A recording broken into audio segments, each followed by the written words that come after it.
Life is filled with twists and turns and trials and tribulations, right? Life is full of problems. There's a line I heard in a movie once, I can't remember, but the line is, all the world's got troubles, right? I think we all can, even in this resurrection season, accept that all the world has troubles. We all face them. We all face our own unique challenges. It's natural to feel overwhelmed and lost at times.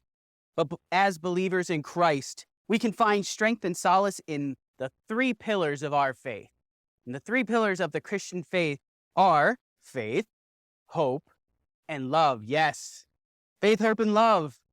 Today we're going to explore how these three things, how these three elements are deeply intertwined, providing the foundation for our spiritual growth and resilience. Now, what does it mean to have faith, hope, and love?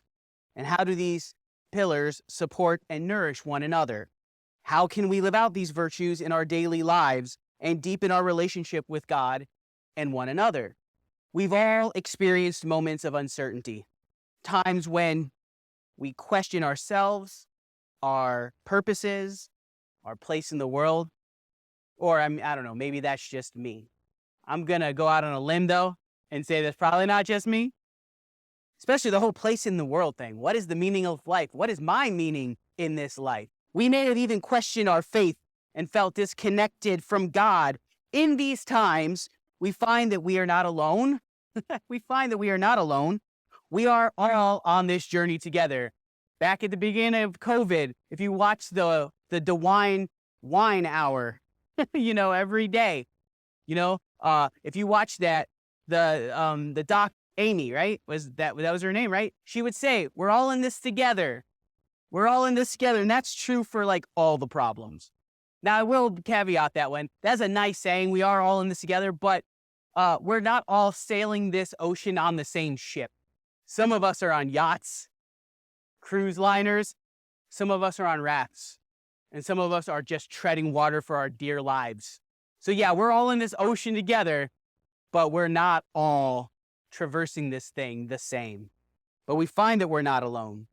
We're all on this journey together, seeking to deepen our relationship with God, with the divine. Our experiences with doubt, pain, and confusion, they actually can serve to unite us. Remember 9/11? There was never a more united United States than the moments and weeks and months after 9/11. Pain can unite us. Now, I don't recommend that as the force that we should always seek out, but pain does unite us. It forges strong connections and a sense of camaraderie among fellow believers of whatever it is. In the case of 9/11, it was the belief that this country is good and also the belief that we were indestructible. There was a chip put in that day, and we all came around that because we were confused. We didn't know what to do. In our times of weakness, we can lean on one another for support and encouragement, finding solace in the shared human experience. I've talked about the shared human experience recently. Have you ever felt comforted by the kindness and empathy of a fellow believer during a difficult moment? Have you ever felt that? Have you ever felt inspired by what seems like the unwavering faith of someone else? As we face the trials and tribulations of life, we may at times feel overwhelmed or hopeless, but we are not without guidance and we are not without support. We are a community of believers, and together we can navigate the difficulties of life, knowing that our faith, hope, and love sustain us. Let us consider again what Jerry read, the message of 1 Peter 1:3-9, which speaks to our hearts about faith, hope, and love, even if it may not seem like it on the surface, because it doesn't actually say faith, hope, and love in that order. But that passage does have the word faith, hope, and love. It has all of those wrapped in it. And they are the connecting line through which we understand this passage. Imagine God, the loving parent of Jesus Christ, looking down at us with great compassion.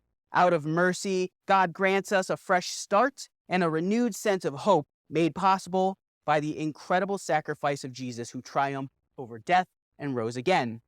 This hope serves as a promise of an everlasting inheritance that is securely kept in heaven for us, never to fade or be destroyed. Through our unwavering faith in Jesus, we are protected by God's immense power. Now, I would say that we are protected by God's immense power even when our faith does waver. I don't think any of us walks this path from beginning to end without a little bit of doubt from time to time. But God is there, protecting us, all the while waiting for the ultimate gift of salvation that will fully be revealed to us in the end.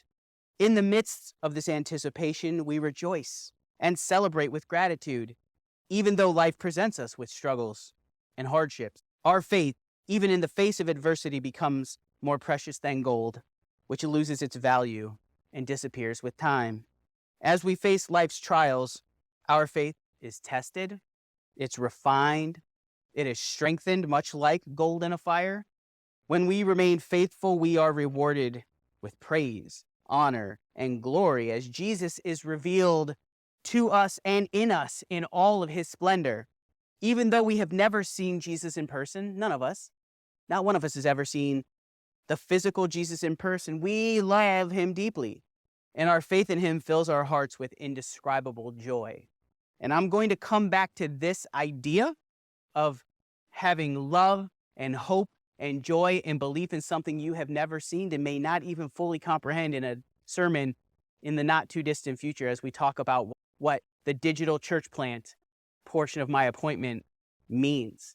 Because I'll give you the heads up right now.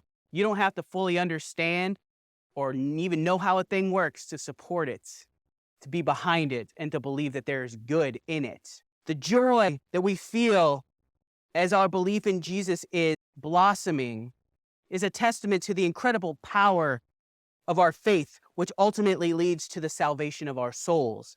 Notice the emphasis on the interconnectedness of faith, hope, and love throughout this passage. Our faith and hope are anchored in the resurrection of Jesus Christ. Said that last week. And it is through this faith that we can experience a love that is beyond our comprehension. This love is the ultimate fruit of our deepened relationship with God, sustaining us through our darkest moments and carrying us forward into a brighter future. Can you recall a time when your faith has given you hope, or when the love of Christ has nourished your faith and sustained you in a difficult moment? I can. Oh boy, can I. The answers to those questions are how this passage reveals the ways in which faith, hope, and love are interconnected. In times of hardship, we often discover the depth and strength of our faith. Say that one again. In times of hardship, we often find the depth and strength of our faith. It is through our trials that our faith is refined and purified, much like gold in a fire, as I said before. This genuine faith anchored in Jesus Christ serves as the foundation for the hope and love that characterizes the Christian life. I invite each one of you this week to take a moment to reflect on how faith, hope, and love are at work in your life. Take time this week to do that. As you pray, meditate on these three pillars and ask God to reveal how they are intertwined in your spiritual journey. Find out how they are at work in your spiritual life. Consider one simple action you can take each day to strengthen your faith, your hope, and your love. Perhaps it's reaching out to someone in need. Perhaps it's engaging in a personal prayer or a Bible study, or simply expressing gratitude for the blessings in your life. And speaking of Bible studies, by the way, Angela and I have been reading together various devotionals. Since Lent of last year, right? We've been doing this together through a digital app called YouVersion. It's the Bible app. It's the most popular Bible app out there. It's got dozens and dozens of translations. One of the cool things about that app, if you use it, is that you can share these things. So what I would love, if you use your phone for anything, for an app, this is an easy one, it's free, but I would love to have a group of us read through these things together. I'd love to invite you to be a part of that so that we read them together. It gives us option to be able to leave comments for each other and have discussion about the thing that we just read. This is another way for those, especially for those, because every once in a while I get somebody who tells me, oh, I wish Bible study weren't on Wednesday because I golf or I whatever, right? I've had this happen a number of times. He's not here, so I'll throw him under the bus. Probably golfing. But for real, I get it more than just that. Having a physical on-site Bible study and trying to get people's schedules around that is difficult. The people who are meeting for the one that meets now have met for this basically around this time for a long time. So it's ingrained in their schedules. But I know that's not true for everybody. So this is another way. This is a way where we can do this together without having to do this all at the same time together. So this is an aside, but it's important.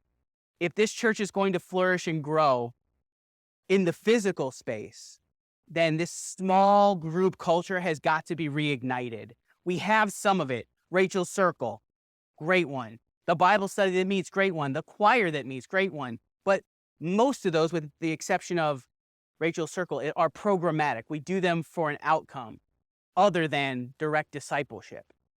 But if this church is going to grow, then it needs to have this small group culture rekindled that I know once existed here.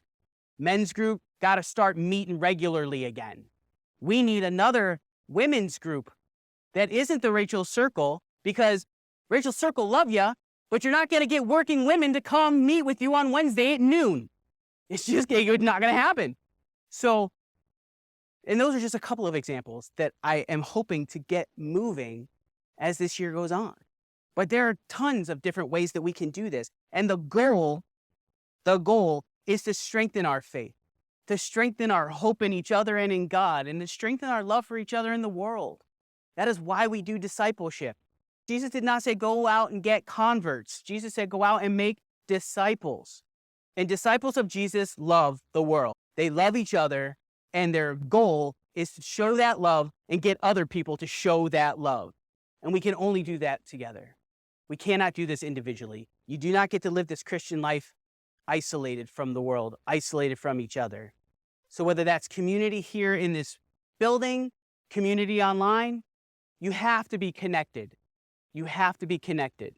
So take a moment this week to figure out how you can do that, how you can be connected, how you can strengthen your spiritual life. As you embark on this week-long challenge that I would say is a lifelong challenge, think about these kinds of questions. And I'm actually going to post these on our Facebook page and on my blog. So if you forget what I'm about to say, you don't have an excuse. It's going to be there.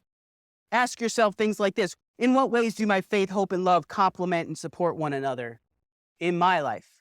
How can I be more intentional in practicing these virtues, both in my relationship with God and my interactions with others? Another quick aside. We have got to do better. Not just this church, Christians. So I'll look right at the camera. Christians, we got to do better at being Christians outside of the hour on Sunday. Say that because I experienced a situation where a person I knew didn't know I was watching them in a public space, and I watched them be very un-Christ-like to a customer service person. I didn't call them out right then and there. I didn't want to embarrass them. And that's why I'm not giving a name now. None of you would know them. They're not from this church. But what it reminded me of was that Christians, we got to do better at being Christians outside of our walls, outside of our worship times. We got to do it. We got to do it because the world doesn't care what we do in here. They care what we do out there. And if we're not Jesus out there, they don't give a hoot about Jesus in here. Can we identify areas in our lives where we might be struggling to maintain faith, hope, and love? I know that person was. I know I do all the time, which is why self-reflection is so important. We've got to constantly stop and examine ourselves. Where are we? What is blocking us? It's okay to find fault in us. If we didn't have fault in us, Jesus wouldn't have died for us. It's okay to continue to run up to that and say, you know what? I can do better here. Every day of my life, I do that. I can do better here. I could have done better there. I want to do better in the future. All of us ought to be doing that. Identify those areas in your life. And finally, how can I invite God into these areas and seek God's guidance? How can I do that? These are the questions I want you to ask, and come back to them on our Facebook page, on my blog, whatever. Come back to them regularly this week and ask yourself these questions, because imagine the power and impact we could have as a community of faith if we all strove. Is that the word? Thank you. But imagine if we all tried deeply to deepen our faith, hope, and love. Imagine the impact we could have as a community of faith. We do that in pockets, community meal, when we give to the Niles Food Pantry, when we come together and we give, gifts of money when there's a disaster. We do this in pockets. We're good at that here, at doing this in pockets. Empty your pockets and do it everywhere. Figure out how to do this all the time. Imagine. And we actually have this opportunity moving forward. We have this opportunity to do this. I'm so excited about that. Imagine how our relationships could be strengthened and all the lives that will be transformed when we behave this way, when we do this. When we do this work on ourselves, imagine the lives that will be transformed, not just the ones you see next to you or those people even online right now, but people you will never see. Lives transformed, this world made better. Imagine that. As we come together in unity, let us work toward a shared vision of faith, grounded in the love of Christ, empowered by the hope that springs from our faith. Imagine the difference we could make in our community and the world at large as we live out these virtues, putting them into action in all that we do. As the Apostle Paul said in 1 Corinthians 13:13, and now these three things remain: faith, hope, and love.